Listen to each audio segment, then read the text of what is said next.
अस्सलाम वालेकुम, this is doctor Mohammad Naveed Jafar, second year mathematics chapter number 6। आज के इस लेक्चर के अंदर हम डिस्कस करने जा रहे हैं समरी ऑफ एन एलिप्स को। बहुत ही इंपॉर्टेंट लेक्चर है। क्या है समरी ऑफ एन एलिप्स? आइए चलते हैं व्हाइट बोर्ड की जानिब और देखते हैं इसका सोल्यूशन।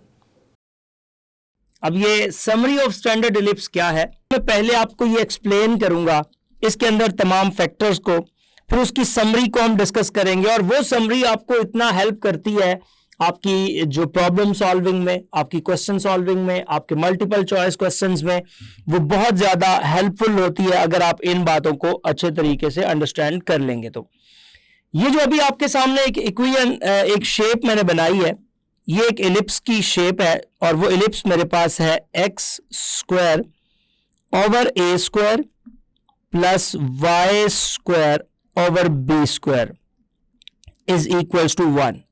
अगर आप अपने उस पेज 286 को अंडरस्टैंड करना चाहते हैं बुक के, तो आप इस डायग्राम को बेहतरीन तरीके से समझिएगा और आपको यहां से हर फैक्टर को एक्सप्लेन करके बताऊंगा कि कौन सा फैक्टर कहां, कब, कैसे, किस वजह से आया।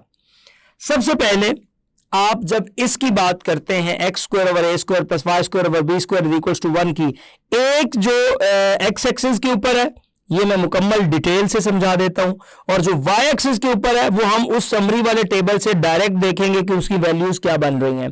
सो इसको आप अच्छे तरीके से अंडरस्टैंड कीजिएगा। सबसे पहले देखें, हमने इस समरी के अंदर ये बात बतानी है कि आपके पास ये जो x square over a square plus y square over b square equal to 1 है, और यहां पे हमने जब इसका रिजल्ट प्रूफ किया था तो वहां पे मैंने आपको ये साबित करके दिया था कि जो सी स्क्वायर है ये ए स्क्वायर माइनस बी स्क्वायर के इक्वल होता है। ये आपको यहां पे काफी हेल्प करेगा क्वेश्चन सॉल्विंग में, ये वाला रिजल्ट। अब यहां से सबसे पहली मैं बात करता चलूं इसके फोसाई की, इसके फोकस की। तो जो फोकस होता है इसका, वो आपका एग्जैक्टली ये दो फोकस है, और फोकस की जो वैल्यू है वो प्लस माइनस सी और 0 है। अब 0 क्यों है? चूंकि ये बन रहा है एक्स एक्सिस के ऊपर, और एक्स एक्सिस के ऊपर वाई हमेशा 0 रहता है, इसलिए जो इसका पॉइंट है, इवन देन इसका पॉइंट जो लेंगे उसमें भी वाई 0, इसका पॉइंट जो लेंगे उसमें भी वाई 0, और इवन देन यहां पे जो वर्टेक्स बनेंगे उन वर्टिसेस को भी देखेंगे तो यहां पे वो वर्टेक्स भी जो आएगा उसका भी वाई जो है वो 0। ये मैं आपको लिख के दे रहा हूं, इसका भी वाई 0। अब इसके एक्स एक्सिस की वैल्यूज क्या है? अगर ये फोसाई है, फोकस है, तो इसको मैं एक को C0 कर देता हूं और एक को माइनस C0 कर देता हूं। माइनस क्यों? क्योंकि आपने इसका जो सेंटर है वो ओरिजिन पे लिया, और अगर आप इसका सेंटर ओरिजिन पे रख देते हैं तो सेंटर होता है 0 0, और इसके इस डायरेक्शन में मूव करने पर x नेगेटिव है और इस डायरेक्शन में मूव करने पर x पॉजिटिव है, इसलिए ये आपके पास माइनस C0 और ये आपके पास प्लस C0 आ गया। अगली बात करता हूं, और वो बात यह है कि इसके वर्टिसेस हैं 2, और वो वर्टिसेस क्या हैं? वर्टिसेस डिसाइड हो जाते हैं आपके कि x square over a square plus y square over b square, चूंकि आप कहते हैं ये 1 के इक्वल है, तो यहां से ये पता चल जाता है कि x square over a square जो है वो लेस देन इक्वल्स 1 है, और y square over b square जो है ये भी लेस देन इक्वल्स 1 है। तो ये कंफर्म हो जाएगा कि आपका जो एक्स स्क्वायर है वो आपका आ जाएगा less than equals a square, और जो वाई स्क्वायर है वो less than equals b square. तो आपका जो एक्स है वो लाई करेगा in between minus a to a, ये आ जाएगा, और जो आपका वाई कोऑर्डिनेट है, ये वाई कोऑर्डिनेट ये आपका लाई करेगा in between minus b to b. अब ऊपर चूंकि y की डायरेक्शन में जब हम जाते हैं तो पॉजिटिव वैल्यूज रहती हैं, और जब नीचे हम आते हैं तो नेगेटिव वैल्यूज आ जाती हैं, इसलिए ये 0b और 0 माइनस b आ जाएगा। ये इसके आपने कोवर्टिसेस बता दिए। अब बात करते हैं इसके मेजर और माइनर एक्सिस की। अब जो इस इलिप्स का मेजर एक्सिस है वो आपका है y इज इक्वल्स टू 0 यानी कि x एक्सिस, इसको हम यहां पे मेजर एक्सिस कह रहे हैं, ये है मेजर एक्सिस। और ये जो आपका इस वक्त यहां पे है इसको मैं कहूंगा माइनर एक्सिस। अब ये माइनर एक्सिस जो है वो है x is equals to 0 in that context. ये मेजर और माइनर एक्सिस की यहां पे बात हो गई कि इसका मेजर एक्सिस क्या है, इसका माइनर एक्सिस क्या है, वो डिसाइड हो गया। उसके बाद आपने इसके फोकस को देखा। अब डायरेक्ट्रिक्स की जानिब आते हैं। ये जो दो लाइंस इसके साइड्स पे मैंने लगाई, ये जो दो लाइंस हैं ये इसके डायरेक्ट्रिक्स कहलाती हैं। एक लाइन आपके पास है वो है x is equals to c over e square, ये है x is equals to c over e square, ये है x is equals to minus c over e square. तो इसको जॉइंटली कलेक्टिवली जब आप लिखेंगे तो आप लिखेंगे x is equals to plus minus c over e square, ये आ जाएगा। इसेंट्रिसिटी की बात करता चलूं, इसेंट्रिसिटी जो आपके पास बनती है, इसेंट्रिसिटी का जो रिजल्ट है वो आपके पास क्या आता है, वो जो वैल्यू है वो आपके पास वैल्यू इसकी होती है E is equals to C over A which is less than 1. E is equals to C over A which is less than 1. ये always less than 1 होनी चाहिए, तो ये आपके पास इसकी eccentricity आ जाती है। अब यहां पे ये सवाल पैदा होता है कि आप ये कहेंगे कि हमें ये कैसे पता चलेगा कि ये जो एलिप्स है वो x एक्सिस के ऊपर बन रही है और ये एलिप्स जो है वो y एक्सिस के ऊपर बन रही है। अब इसकी जरा कहानी समझिएगा। जब आप ये लिखते हैं ना x square over a square, ये बात बड़ी तवज्जो से देखिएगा, x square over a square plus y square over b square is equals to 1। अब ये डिसाइड कहां से होगा कि ये x एक्सिस के ऊपर है या y एक्सिस के ऊपर है। अगर आपको यह बता दिया जाए कि a b से बड़ा है, अब a इस वक्त किसके नीचे है, x स्क्वायर के नीचे है, तो अगर a b से ग्रेटर है और वो x स्क्वायर के नीचे है तो इट मींस दैट कि इसका जो एक्सिस बनेगा वो x एक्सिस बन जाएगा। ये बात हो गई। और अब इसके मुताबिक सारे फैक्टर्स एडजस्ट होंगे। अब देखें, जब आप एक्स एक्सिस पे आ गए तो अब तो एलिमेंट्स को डिसाइड करना कोई मुश्किल काम नहीं रहेगा। क्यों मुश्किल काम नहीं रहेगा? एक्स एक्सिस के ऊपर वाई ने 0 रहना है। तो आप देखें, आपके वर्टिसेस जो हैं उनमें 2 पॉइंट्स हैं, एक आपका ए है, एक आपका ए डैश है। तो वो जो ए और ए डैश में एक आपका जो कोऑर्डिनेट है, यानी कि जिसको ऑर्डिनेट आप कहते हैं, जो y की वैल्यू है वो तो 0 हो गई, और बाकी जहां पे वो उसको इंटरसेक्ट करेगा, जो ग्राफ है जिस पॉइंट पे जाके इंटरसेक्ट कर देगा वो आपका वहां पे उसका प्लस माइनस में जवाब दे देगा। इसी तरह अगर मैं ये लिख देता कि x square over b square plus y square over a square is equals to 1, और मैं स्टिल यही लिख रहा हूं कि a is greater than b, तो अब इसका एक्सिस बदल गया है। अब इसका एक्सिस कहां पे आ गया है? अब ये चेंज होके y एक्सिस पे चला गया है। क्यों? क्योंकि अब बड़ी वैल्यू वही a है और a जो है वो y के नीचे आ गया है। अब जो इसका एक्सिस बनेगा तो आप बता देंगे कि एक्सिस ऑफ एलिप्स जो अब आ रहा है वो एक्सिस ऑफ एलिप्स हमारे पास इस वक्त बनेगा y एक्सिस, और y एक्सिस के ऊपर क्या हो जाएगा? x आपका 0 रहेगा। अब इसमें भी आपको वर्टिसेस डिसाइड करने में या कोई भी चीज डिसाइड करने में कोई इशू नहीं होना चाहिए, क्योंकि अब आप चलेंगे इसके मुताबिक तो वहां पे x यानी कि एब्सीसा की जो वैल्यू होगी वो आपकी 0 जाया करेगी, और दूसरी वैल्यू जहां पे वो पॉइंट ऑफ इंटरसेक्शन बनेगा वो उसकी वैल्यू आ जाएगी। तो ये इसकी एक एक्सप्लेनेशन थी। अब वो समरी को आपके सामने लेके आता हूं जो आपके पेज नंबर 286 पे मौजूद है, और उस समरी को यहां पे हम समझने की कोशिश करते हैं। सो वो समरी ये आपके सामने समरी आपके पास मौजूद है। इसमें आप देखिएगा एक एक एलिमेंट को, एक एक फैक्टर को जो मैंने ऊपर डिटेल से समझा दिया, यहां आपकी बुक उसको बता रही है। इक्वेशन क्या है? X square over a square plus y square over b square. Condition क्या है कि ए बी से बड़ा है। अब देखिए, जब ए बी से बड़ा हो गया तो आपने डिसाइड करना है कि ए इसमें से किसके नीचे है। वो आपके पास है एक्स स्क्वायर के नीचे। इसका मतलब है अगर ये एक्स स्क्वायर के नीचे आ रहा है तो यहां से पता चला कि आपका जो एक्सिस है वो एक्स एक्सिस है। आपका जो एक्सिस है वो एक्स एक्सिस है, यानी कि जो इसका मेजर एक्सिस है जिस पे एलिप्स बन रही है वो अब एक्स एक्सिस है।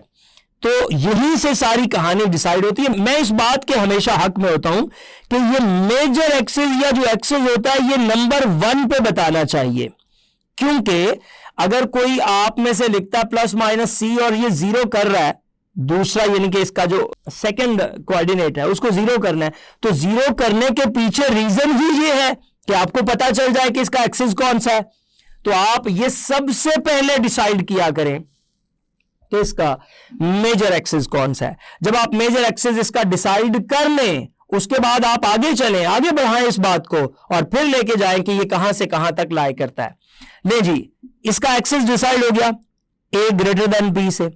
उसके बाद फोसाई हमेशा याद रखिए प्लस माइनस सी और जीरो आता है। अब ये प्लस माइनस सी आएगा कैसे? मिसाल के तौर पे आपके पास एक इक्वेशन आ गई, x square over 16 plus y square over 9 is equals to 1। आपने तो उसमें बताना है कि इसका फोसाई क्या है। तो ये एलिमेंट्स, ये समरी आपको हेल्प करेगी क्वेश्चन सॉल्विंग में, प्रॉब्लम सॉल्विंग में। अब देखिए, मैंने ये कहा कि अगर आपको ये पता है कि सी स्क्वायर इसके इक्वल है तो वहां से सी को फाइंड करना तो कोई इशू ही नहीं है। आप वहां से क्या करेंगे, c square is equal to a square minus b square. आपको पता है ए स्क्वायर 16 है, ये 9 है, ये 7 रह जाएगा, तो सी क्या आ जाएगा प्लस माइनस स्क्वायर रूट 7। लें जी, ये आपका फोसाई आ जाएगा यहां पे।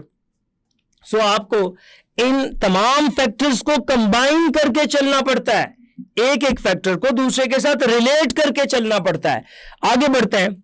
अब देखें, जब आपको सी का भी पता चल गया, आपके पास इसेंट्रिसिटी भी आ जाए, तो आप उस इसेंट्रिसिटी को उससे डिवाइड कर दें। ये डायरेक्ट्रिक्स, और डायरेक्ट्रिक्स को भी एंड पे बताना चाहिए ताकि पहले इसेंट्रिसिटी वगैरह डिस्कस हो जाए। तो ये अगर आपका मेजर एक्सिस एक्स एक्सिस है तो आप चलेंगे x is equals to plus minus c over e square के ऊपर, और अगर आपका मेजर एक्सिस वाई एक्सिस है तो आप चलेंगे y is equals to plus minus c over e square के ऊपर। अब फर्क देख लें दोनों में। आपका अगर एक्सिस एक्स है तो आप x is equals to something की सूरत में बताएंगे, अगर आपका एक्सिस y है तो आप y is equals to something की सूरत में बताएंगे। इसी तरह जब आपने ऊपर फोसाई का जिक्र किया था तो आपका अगर एक्सिस x एक्सिस था तो आपने y की वैल्यू को, ऑर्डिनेट को 0 रखा, और अगर आपका यहां पे x एक्सिस नहीं है, y एक्सिस है जो मेजर एक्सिस है, तो आपने x कोऑर्डिनेट को यानी कि एब्सिसा को 0 रखा। तो ये फैक्टर्स डिसाइड करके कहां से चलने हैं, जब हमें मेजर और माइनर एक्सिस का पता चल जाएगा, मेजर और माइनर एक्सिस का आइडिया हो जाएगा, तो इन फैक्टर्स को कैलकुलेट करना आपके लिए आसान हो जाएगा। आगे बढ़ते हैं, नेक्स्ट चलते हैं। वही मेजर और माइनर एक्सिस की बात आ गई।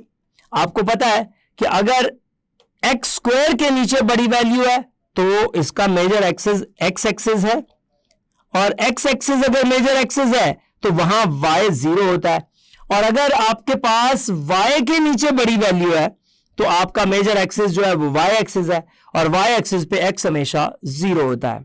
आगे बढ़ते हैं और बात करते हैं कोवर्टिसेस की और वर्टिसेस की। वर्टेक्स किसको कहते हैं? वर्टेक्स एक्चुअली वो पॉइंट होता है जहां पे आपकी जो कर्व है वो मेजर एक्सिस को टच करती है। अब जब वो मेजर एक्सिस को टच करेगी जी, तो इसके एक्सिस को भी आपने यहां पे देख लिया। वर्टिसेस, अब मेजर एक्सिस की बात हो गई। वर्टिसेस मैंने आपको बता दिए कि वर्टिसेस किस तरह से कैलकुलेट करने हैं। अब वर्टेक्स से आगे की जानिब मूव करते हैं, वर्टेक्स से आगे जाते हैं और मैं बात करता हूं कोवर्टिसेस की। कोवर्टिसेस क्या होते हैं? कोवर्टिसेस बेसिकली आपके पास वो होते हैं जहां पे आपकी इलिप्स जो होती है ये माइनर एक्सिस को टच करती है। पहले आपने बात की मेजर एक्सिस की, अब मैं बात कर रहा हूं माइनर एक्सिस की। अब जहां ये माइनर एक्सिस को टच कर जाएगी वो आपके पास इसके कोवर्टिसेस होते हैं। और आप उसको कैसे फाइंड करते हैं, कोई मुश्किल बात नहीं है। जब आपको कोई इक्वेशन दी जाए, आपने देखा ये 9 जो है ये 16 से छोटा है, तो आप क्या करेंगे, यहां पे y स्क्वायर ओवर 9 वाले फैक्टर्स को लेस देन इक्वल 1 रखें, y square less than equals 9 कर दें, और आपका y लाई करेगा -3 से लेकर 3 के दरमियान, यानी कि अब आपका 0 -3 और 0 3 ये दो इसके कोवर्टिसेस आ जाएंगे। इसलिए हम इसको लिख देते हैं 0 + -3। आप देख रहे हैं यहां पे कोवर्टिसेस में 0 ± b है और वर्टिसेस में ±a और 0 है। इसी तरह जब आप उस इलिप्स पे जाते हैं, जो इलिप्स आपके पास y एक्सिस पे मौजूद है, तो y एक्सिस पे है तो कौन सा बड़ी बात है, हमने तो क्या करना है, उसके तमाम जो एलिमेंट्स हैं हम उसके उन एलिमेंट्स की मदद से उसी अंदाज से उसको प्रोसीड करेंगे और बताएंगे कि ये रिजल्ट ये है और इसको इस तरह से प्रोसीड किया जा सकता है। आगे चलते हैं, बात करते हैं सेंटर की। अब ये जो सेंटर होता है, सेंटर हमेशा आपके पास क्या आएगा, सेंटर आपके पास जो फोसाई होता है उसका मिड पॉइंट होता है। जो सेंटर है वो फोसाई का मिड पॉइंट है। अब फोसाई आपके पास क्या है, लेट्स से दैट अगर मैं बात करता हूं कि वो है ±c और 0, इससे मुराद ये है कि वो आपके पास -c और 0 है, वो आपके पास c और 0 है। जब आप इसका मिड पॉइंट लेंगे तो -c + c 0/2, तो वो आपके पास 0 बन जाएगा। इसी तरह 0 + 0/2 तो वो भी 0 बन जाएगा। तो आपके पास जो सेंटर है वो 0 0 आ गया। इसी तरह आप दूसरे सेंटर की भी बात करेंगे तो वो ऑब्वियसली 0 0 ही आएगा। ये उसका वे आउट है। आगे बढ़ते हैं और बात करते हैं इसकी इसेंट्रिसिटी की। इसेंट्रिसिटी का फॉर्मूला हमेशा इलिप्स में c/a ही होता है। अब वो x एक्सिस के ऊपर हो या वो y एक्सिस के ऊपर हो, देखें डेफिनेशन तो नहीं बदलेगी इसेंट्रिसिटी की। डेफिनेशन तो आपकी वो जो दो लेंथ का जो डिवीजन है वो लेस देन 1 रहना है, वो वही रहेगा। इसलिए इसेंट्रिसिटी दोनों में आपको बजाहिर सेम नजर आ रही है। और अब इस समरी के बिल्कुल एहतताम की जानिब मूव करते हैं और मैं आपको दो बड़ी इंपॉर्टेंट बातें यहां पे बताता चलूं कि याद रखें, जो कुछ लेंथ होती हैं हमेशा मेजर एक्सिस की जो लेंथ है, ये मैंने एक लेक्चर में आपको फाइंड भी करके दी है, मेजर एक्सिस की लेंथ। अब ये कैसे आती है, देखिए मेजर एक्सिस आपका a से a' होता है। इसकी लेंथ जब आप फाइंड करना चाहते हैं तो वो क्या होगी, वो आपके पास एक पॉइंट है ना -a0, दूसरा पॉइंट आपके पास है लेट्स से दैट a0। इसकी लेंथ का फॉर्मूला आप बना दें a' और वो आ जाएगा a -- a, 2 point distance formula है, 0 - 0 स्क्वायर, ये आ गया। ये हमारे पास आ जाएगा 2a स्क्वायर, ये 0 स्क्वायर, ये आ जाएगा, ये आ जाएगा ओवरऑल 2a। लिहाजा जो लेंथ ऑफ मेजर एक्सिस है वो आपके पास 2a बनती है। इसी तरह जब आप माइनर एक्सिस की लेंथ फाइंड करेंगे तो वो आपके पास क्या आ जाएगी, माइनर एक्सिस की लेंथ b' हो जाएगी। और b' जब आप देखेंगे b आपके पास 0 - b है और जो b' है वो आपके पास 0b जो ऊपर आपने लिखा। अब उसके मुताबिक जब आप इसकी लेंथ फाइंड करेंगे तो मैं डायरेक्ट लिख रहा हूं b' का जो रिजल्ट बनेगा वो 2 टाइम्स b बन जाएगा। ये इसकी माइनर एक्सिस की लेंथ आ जाएगी। और आखिरी इस लेक्चर की और इंतहाई इंपॉर्टेंट बात वो क्या है कि लेंथ ऑफ लेटस रेक्टम क्या होती है। तो आप जब इस लेटस रेक्टम की लेंथ फाइंड करना चाहते हैं तो वो आपके पास होगी, लेटस रेक्टम की length is equals to 2b² / a। वो जो आपके पास a और b ऊपर आए हुए हैं, अगर आपके पास वो मौजूद है तो जस्ट 2b² करना है तो आपके पास उसकी लेंथ आ जाएगी। सो ये कोई मुश्किल काम नहीं है। ये समरी है आपके पास इस पेज नंबर 286 की, जिसको अभी आपने यहां पे डिस्कस किया। जी, तो आपने देखा किस तरह से हमने समराइज किया एक एलिप्स को, और आप इस लेक्चर की मदद से आगे डिफरेंट क्वेश्चंस को जरूर परफॉर्म कर सकते हैं। ये था आज का lecture. Hope so you understand the today's lecture. This is end of our lecture.